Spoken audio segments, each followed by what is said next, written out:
Just exciting times down here. Looking forward to what's going to happen over the next few hours. You have Bill Oram with the Oregonian. We hope coming on, I understand, stuck in that traffic jam, but we hope he's going to make it, have conversations with a lot of folks. Hey, if you're headed down to the Rose Quarter, we want to see you. We want to see you and have a great time down here. Oh, well, this is a surprise.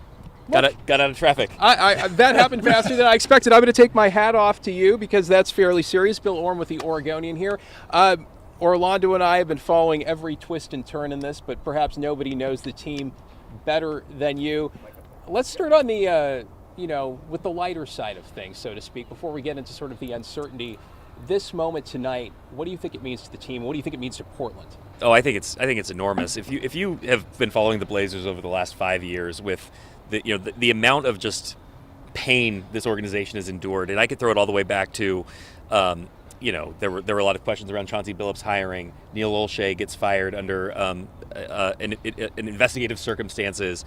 Obviously, the start of this season, Chauncey Billups. Damian Lillard gets traded 2 years ago. I mean, everything that had kind of made the Blazers a real stalwart of NBA success for a full decade kind of disappeared. It was a full start-over moment. So to be here now where they're able to be back in the postseason with a series tied 1-1, I think the fact that it's a 1-1 series right now is really exciting. If they'd gone to San Antonio and been down 0-2, I mean, hey, they're in the playoffs. Yep. But right now, Victor Wembanyama, uncertain. If you're a Blazer fan, you think there's a decent chance that you might be able to win this thing. And that's a really good feeling if you're a fan. It's got to feel good for everybody, right? And Bill, just now scrolling through social media, the anniversary of the shot from Damian Lillard, you mentioned just that jolt that the fan base gets whenever you hear Dame time.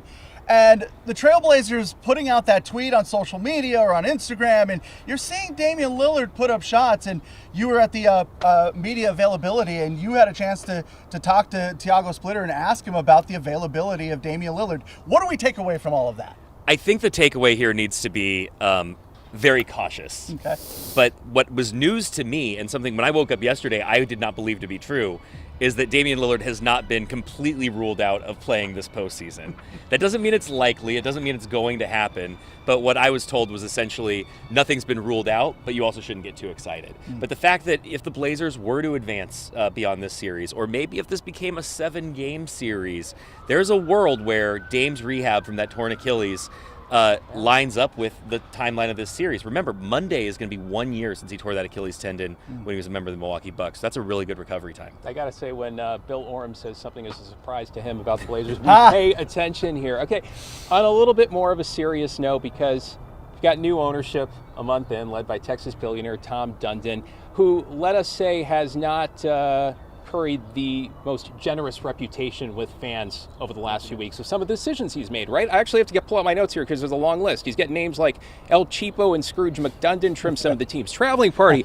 Support staff had to check out of their hotel rooms on time. No free T-shirts. Does the team really need Blaze and Douglas Fir as mascots, right? So it's the sort of penny pinching, sort of cheap, at least impression that we're getting. We heard NBA Commissioner Adam Silver tell a podcast, he's not cheap, he's just scrappy, and he knows exactly what he's doing. So my question to you, Bill, is do you think Tom Dundon knows exactly what he's doing? I think he thinks he knows exactly what he's doing. And I think that there are some elements where, he's new to town, he's new to the NBA. The NBA is different from the NHL. There's a lot more scrutiny on the NBA than in the NHL. I was saying today, I couldn't name an NHL owner who doesn't also own an NFL or NBA team. Now, I'm not a huge hockey fan, but I don't think NHL owners are celebrities in the way NBA owners are. And just that public-facing element of being an NBA owner. So I think there's that component. Also, it's the fact that all of this is happening right at the very end of what has been a successful season. Those changes are a lot more noticeable when it's happening right as you would think the team would be investing in what's happening, and instead you're seeing them pull back. Some of those are less critical than others. I mean, maybe the team doesn't need 2 mascots, but also is that really what's affecting the bottom line most critically? But I think that there's kind of 2 things that are true here. One, that Tom Dundon is coming in with an attitude that he's going to operate outside of what the accepted norms have been in the NBA. Like the idea of paying an NBA coach $1 million or $1.5 million, which is, while not necessarily a spending cap, my understanding is that that's a target, that they would love to be able to get a coach in that range. And that just isn't done in the NBA. But the other thing that is also true is that if you were to buy a business, you would come in and you would take a really close look at the finances of it. And the Blazers were not a in all the years Paul Allen owned the team, money was spent. It was a lavish spending organization, the deepest pockets in the NBA for a long time. It's a large organization from a staffing standpoint.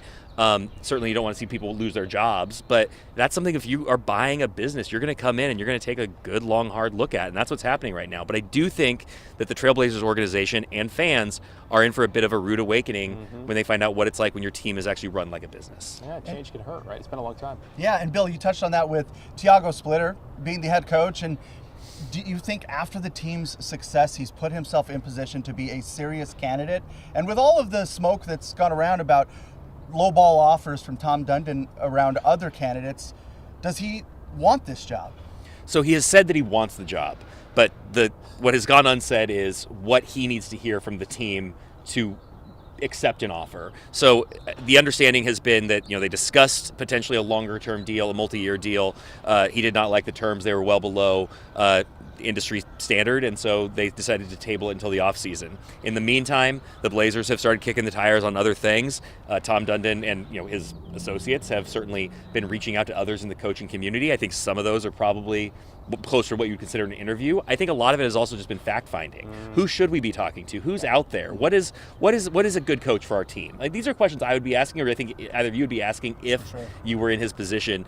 But has Thiago Splitter done enough to make himself a serious candidate? I think absolutely. And I would dare say he has done enough to show that he deserves the job. And so then it just becomes, is he the guy that Tom Dundon wants to hire? And that's just one of the many questions we have at this moment in time, when we should be focused on celebrating where the team is and how they've got. Bill Oram with the Oregonian. We could talk all evening, but really appreciate your time here.